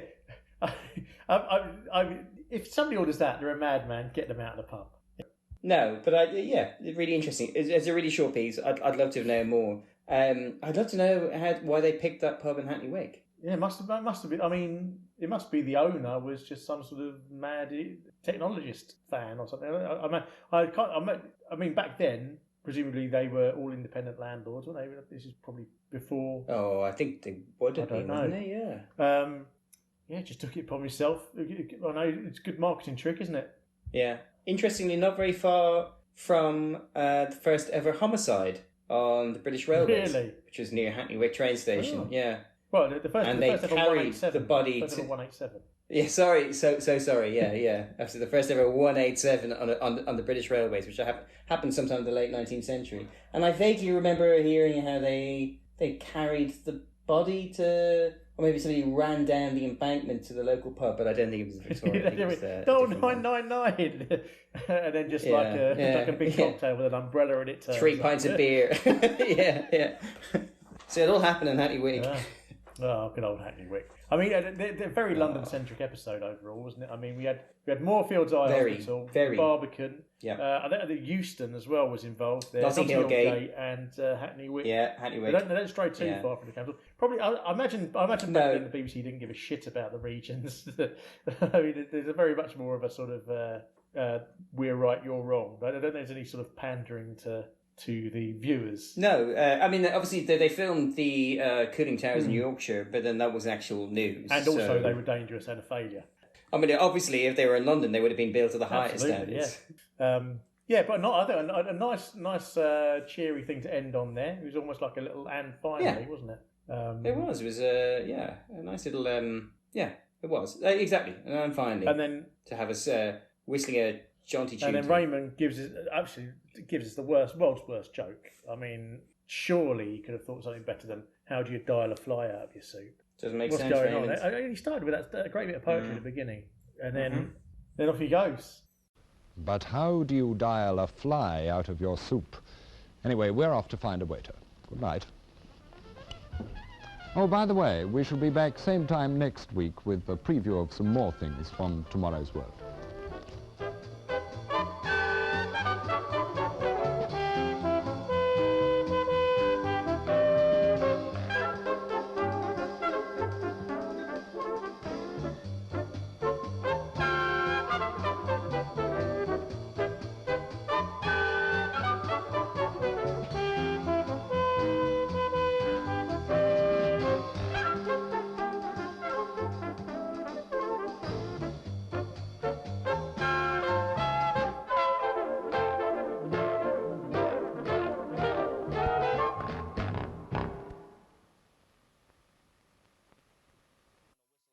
No, Russ, you're right. It's not a good joke. And if that had been the final line, I would have been heartbroken.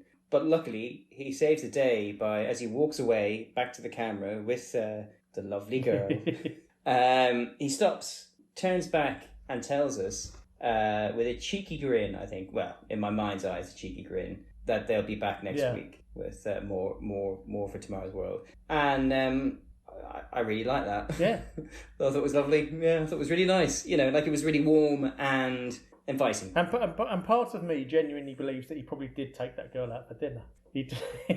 Oh, whether she liked it or not, yeah, definitely. And she paid. Spitfire pilot, rally driver. He's got to be a bit of a ladies' man, isn't he? Surely. Yeah. I imagine he was married once to, you know, a very lovely woman, but no, definitely. Yeah. She's not in that studio with him.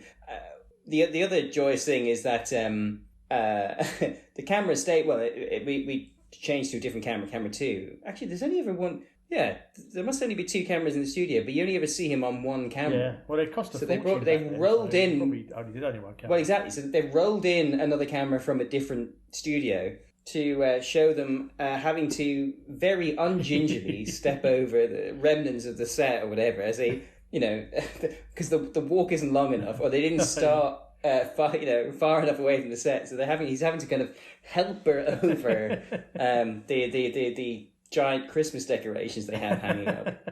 And then we finish on that cracking tune again. Bit of Dankworth, can't beat it. Overall, I think a successful episode there. If I'd made that, I would have been proud. Except for the whole sexism thing. Yeah, it was good. You're such a woke snowflake, Mark.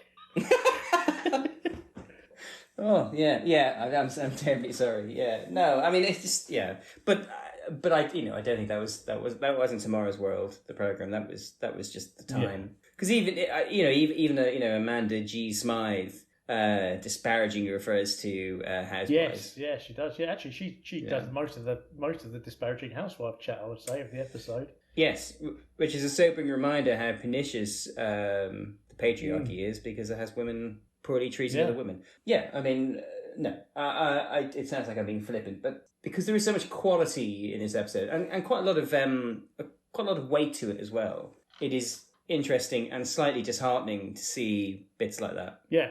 You ready? Well, shall we audit this motherfucker? Actually, interesting thing, because we're listing these on YouTube, do we or don't we swear in these episodes? I assume that I imagine a couple of bits of swearing get through. I've definitely checked. It's something I don't notice, so I don't keep an ear out for it. I try not to, and maybe you shouldn't. Anyway. So it's time to audit, Ross. Nobody under the age of 18 would want to listen to this anyway. I know. Nobody under the age of 40 would want to listen to this. Yeah, I know. This is just for you, me, and everyone we make listen to it. So I've got my list of questions. It's time to take a microscope to this particular episode. First things first, what is the most important invention we saw today? Laser eye surgery. Yeah, it's lasers in general, actually. Yeah, I mean, I can't. Well, actually, it might. I suppose if this program, I mean, as we said, it's only 4 months since the beginning of Tomorrow's World, it may well have been the first appearance of a laser on Tomorrow's World. I don't know what other applications they had back then. So, yeah, it could well just be the laser. But certainly laser eye surgery has revolutionised a lot of people's lives, hasn't it? Yeah, it has, yeah. And I think the fact that they explain what a laser is, I do wonder if, not just that was it the first appearance of the laser on Tomorrow's World, but was it one of the very first appearances of the laser on television? You had 2 channels. What other program was going to show, Hang on a minute, I've just had a thought about something. You heard me earlier say that the laser was invented in 1960, yes? Yes, I heard that. So, in all of the science fiction of the 1950s, where all of the people are using laser guns... Yeah. What they're powered by? How do they know what that is? I don't know. How did they know that was going to be a thing? Because like War of the Worlds, they definitely use a laser gun. They all go that thing. That's weird. Ray guns. They're all ray guns. Isn't that the same? Ray. Guns. Yeah, they're ray guns. Yeah. Ronald Ray guns. So yeah, I was actually, sorry to digress here. The Star Wars Strategic Defense Initiative Yes. Oh, the Reagan Star Yes. Wars. Yes. I always thought Star Wars was not as good a name for it as Ronald's Ray Gun. I don't know why that didn't take off. Anyway, I digress, Mark. So yeah. Yeah, you're way ahead of your time as always. You digress. I don't know where we'd be if we didn't digress. Yeah, so laser, definitely, yes. And again, sorry, I was just saying, I do wonder if it was the first appearance of like a laser on British TV, and I was going to say, like, I can't imagine, Dixon of Dock Green having to investigate, a laser murder. And which I think is just really interesting because, a bit like the last episode, and there was this scanning tunneling microscope, it's nice to kind of see something that I'm almost hoping the next episode's got a load of boring stuff in it. I don't want listeners to think that I'm deliberately picking these out.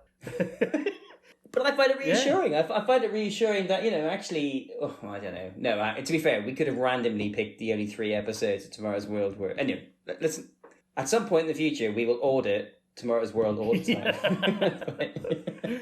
So, most worthless invention? Well, actually, there's something that we forgot to mention during the segment. It's transparent pockets. The girl of the future, girl of the future's coat has got transparent pockets on it. Yes. What's the phrase you use? Transparent pockets to discourage you from loading them up with all sorts of junk. All right, Raymond. Whoa, tied it back. The only benefit that is to the criminal fraternity. Surely the transparent pocket. I don't understand why that would benefit anybody other than that. Well, yeah. I was thinking paper clothes, but transparent pockets is pretty good. I mean, paper clothes, yes, are equally bad as transparent pockets, but at least they made money. Paper clothes at some point. Yeah, that's true. Yeah, they did. If what was it, 500,000 items sold, $8 a pop, that's a lot of money. $60 in today's prices. Most inaccurate prediction of the future. Oh, the fact that women will all be bald and wear nylon wigs that can be wiped clean. Yeah, with the damp cloth. That's quite unusual. A couple of, Professor Thring suggesting that all of our houses would be made out of plastic bricks. That's not happened. I wonder why it's never happened, but it hasn't happened. And his obsession with magnetohydrodynamics. Yeah. And Amanda's suggestion. She didn't seem very disbelieving of the idea that Britain would be covered in a huge network of gas pipelines, didn't she? Which I think definitely did happen, unless my gas in my flat was coming out of thin air. Oh, well, we don't download it from the sky, so yes, indeed, yeah. Worst screw up by a presenter. There wasn't much here, actually. No. Raymond very slightly stumbled on the very first line of the episode. I noticed that whoever the fellow was presenting the eye surgery thing occasionally looks at the wrong camera, but it wasn't too bad. I think actually, I would say it's probably Raymond and the girls' adventure into the stumbling over the set. Yeah, yeah, absolutely. Yeah, absolutely. And best attempt at making something boring interesting. I don't think it's the best attempt. I think there only is one, which is the horrendous wind item. Because they really try their best to make it interesting. They throw everything at it, from having the young boy some kind of introduction and epilogue to the piece for no particular reason. The use of non-diegetic music at the beginning and the end of the segment to kind of engender some kind of emotion. The genuinely rather tremendous graphics on the experiment to show relative velocity speed of vortices. Like, they really try their best, and they even kind of try and make you scared of wind. But it's all to naught, I think, because it's bloody boring. Really boring. Yeah, so bloody boring. But yeah, no, they did make an effort. Yeah, if anything, all those things, all they do is just make it longer, and I find that unforgivable, Russ. I will never forgive them. Yeah, definitely. I think that's absolutely right. Without that segment, this episode would have been an absolute barnstormer. Yeah. Well, they would have had to put something else in, and that was the top of their pile. So one wonders what was next. Did we see anything in the episode that made it through to the future? I think we did. North Sea gas, underwater robots, eye surgery. Yep. Weatherspoons And the app. Wetherspoons have. I mean, obviously the And Girls yes, also made they it into the did, future yes, as well. So actually, yeah, like pretty much everything did, I think. I mean, you know, and to be fair, I know we were just slagging off the wind thing. Like, the idea that you might want to design a building by taking into account the wind has made it into the future as well. Yeah. Absolutely, yeah. So we've only got one question left then on our order. But before we do that, give us a bit of context about 1965 so we can kind of, you know, because, you know, neither of us were there. What have you learned about prices and stuff like that? 1965. If you were going to buy a house, it would cost you a wallet thumping £3,269. 3,000 in today's money, that is £59,823. Get out of town. I spent more than that recently on buying a house. Well, I didn't. You spent more than that recently. The bank did. Recently on some avocado toast, you millennial. Yeah, well, you know, Hackney's expensive. Average salary is a disappointing £751. Okay. Which in today's money is 13.5 grand. So you could buy a house in 5 years, basically, with your salaries. Obviously, that assumes you don't get taxed and you don't spend money on food. Yeah. But okay. Yeah, you don't blow it all down the telephone pub. Price of a car, average car, probably a Mini, something like that, was £920, which is that sounds quite expensive. 17 grand. That's about. I mean, yeah, that's pricey. It's about the same as today, though. I'd say probably cars. Really? Mid-range cars probably cost about that. Okay, I don't know much about cars. Litre of petrol, 6p. But 6p, that's equivalent of £1 and 4p now, so it's essentially exactly the same. Exactly the same. Ah, interesting. Pint of milk, 16p, which is a whopping £2.93. That is so expensive, and that's really interesting because, like, even in like 1987, I was 86. The last episode, milk was so much more expensive than now. Yeah, so a pint, and if you were going to go down the old telephone pub, order yourself a pint of bitter. It would cost you 9p or 9p. Yes, 9p. Which I don't know what that is today. About £1.50, something like that. Oh wow! Okay, yeah, that's cool. Yeah, very good. So the final question: what does this episode tell us about the 18th of November 1965? It's very 60s, isn't it? It's very 60s. It's almost like it's in the middle of the 60s. Yeah. It is very 60s, eh? Yeah. No, I'd agree with that. Like, it's interesting. It is optimistic. It's almost an optimistic program. Almost, but not quite, Russ. Yeah. It's trying to be swinging, I think. So especially the in-studio part is definitely trying to be swinging. Yes, it is. Yeah. I mean, the stuff outside, the film stuff, is really dry, and it's like a Pathé newsreel, almost. Though, I mean, having said that, I mean, going back to the eye stuff, it's like I don't know what kind of impressive setup they would have needed to broadcast from an operating theatre in a hospital, but you know, I mean, it wouldn't have been a simple endeavour, and they did a really good job of it, I think. But no, it is, it's trying to be a contemporary, optimistic program. Yeah. I don't think it's entirely successful, but it does. You get the sense that the future's bright. Yeah. Except for Housewives. I mean, I don't know. I worry whether every episode will compare to the first one, but it's a hell of a lot more optimistic than 1981, isn't it? Yeah. Maybe we should forget that one. But that's such a misery fest, isn't it? I mean, you know, but then I like the. Let's hope that is the low point. But wouldn't it be amazing if we managed to find an episode where it was even more depressive? Yeah, I suppose maybe we get to the late 70s ones. They'll be worse. I don't know. Hey guys at home, something to look forward to. Where come I?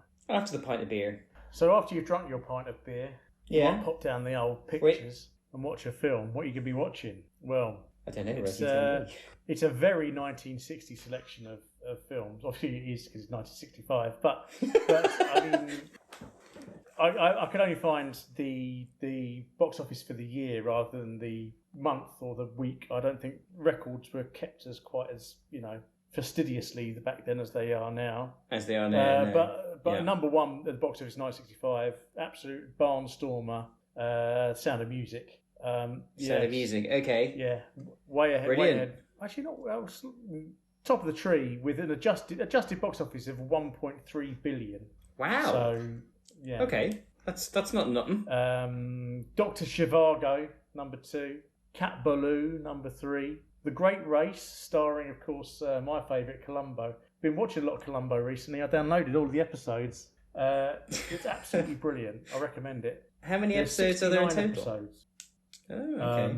Up top, my I'm brother. starting from the beginning. Yeah, exactly. I'm starting from the beginning, and honestly, even from the beginning, it's so good. And it's not, it's not one of those things which is ironically good. It is genuinely good. Do you know, I know I've told you this before, but you probably think the answer's changed. I've still never seen an episode of Columbo. Really?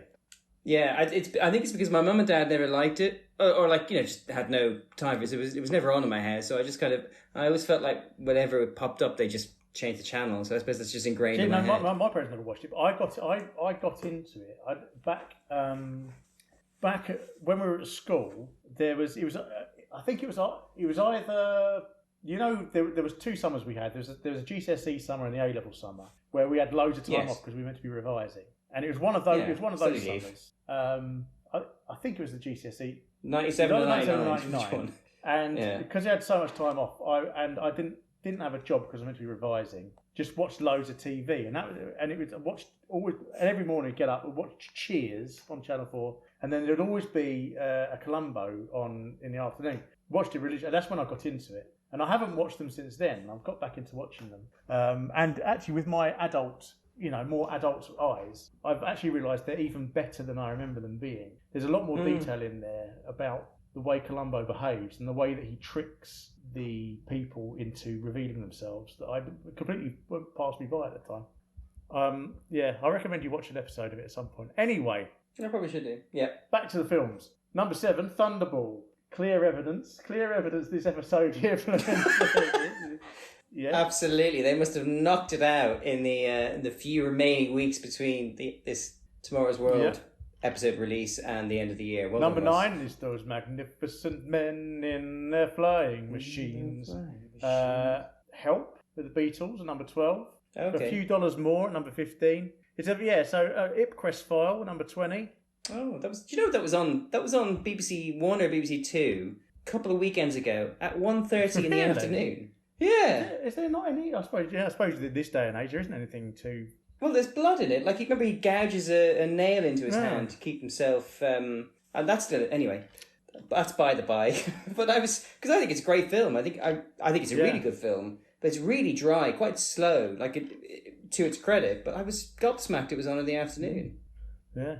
Anyway, and in terms of music, this is much easier. They've always kept charts for music, so this is much easier to find. Number 1 was "Get Off of My Cloud" by the Rolling Stones. Oh, okay, that's cool. Then there's a load of songs I've never heard of. Oh, number 4 was "Tears" by Ken Dodd. Number 5, "My Generation" by The Who. Anything else good?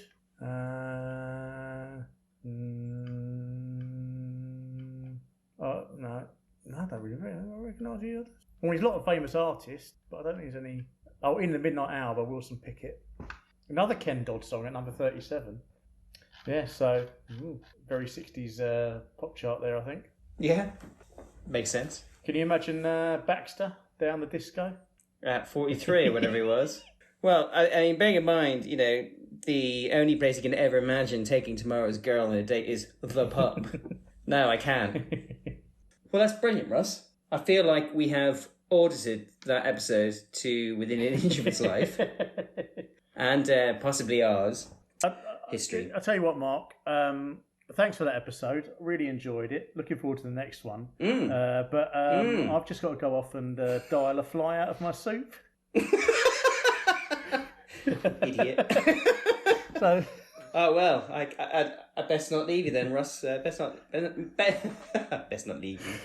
Brilliant, Russ. Well, do you know what? That joke works even better the second time round. I learned from the best. Oh, brilliant. All right, see you soon. See you tomorrow. Fabo, I'm going to press stop.